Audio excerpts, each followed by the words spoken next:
This lush area of Hampshire countryside lies just by the hamlet of Potbridge near Hook.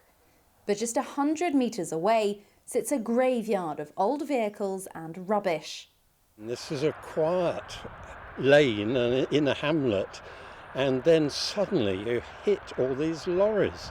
They're in a scrapyard, there are up to 20 of them on the road, and then they're in a paddock on the other side of the road. And they're also filling a public right-of-way so that you can't even walk on it. There are horse riders who have had problems. You know, the horses don't want to go past the trucks. Agricultural machinery coming up and down the lane can't get past. Why should people have to live with this on their doorstep? It's absolutely awful for them. On one side of the road, a legitimate and licensed scrapyard. On the other, an area of special scientific interest where vehicles are being dumped unlawfully. Now, it's hard to get a sense of scale of what's going on here without coming down. On either side of the road, tens of vehicles, fire engines, bin lorries and all manner of debris. We tried to speak to residents about their thoughts, but many don't want to go on the record. The scrapyard is owned by vehicle disposal firm Christopher Ball & Son, who are also being blamed for dumping the vehicles on the road and on protected countryside. Problems started back in the summer of 2014.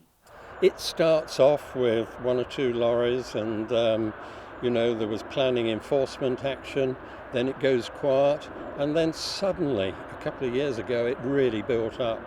And then again, it goes a bit quiet, and then for the last, really 2 years, it has really mushroomed.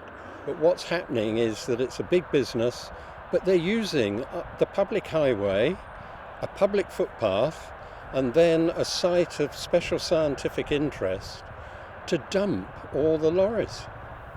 The authorities told us the vehicles can't simply be removed. Last autumn, Hart District Council obtained a High Court injunction requiring the vehicles to be removed from council-owned land. Failing to abide by this type of order can result in fines or even prison. But nothing has happened. We asked Christopher Ball & Son for a comment, but they didn't get back to us. Their website claims they are conscious of environmental issues and use environmentally efficient disposal methods. Meanwhile, Hampshire County Council, which is responsible for the right-of-way, admit they failed to act fast enough.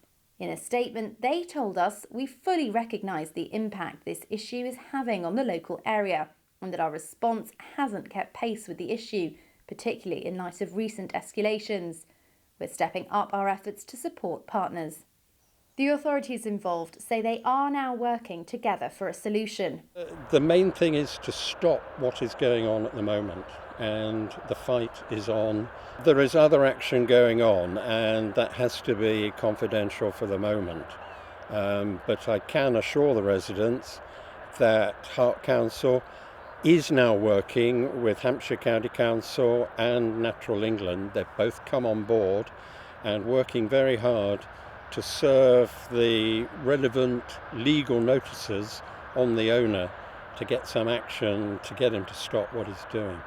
Unfortunately, legal processes grind on and take a long time, and it does need everyone to be involved, and that has been what has been lacking. So I think now with Hart Council, Hampshire County Council, Natural England, all attacking this and not letting anything go, we might get a result. Unfortunately for residents here, none of the authorities we spoke to was able to give a specific time frame on when the vehicles might go. Charlotte Briere-Edney, That's TV.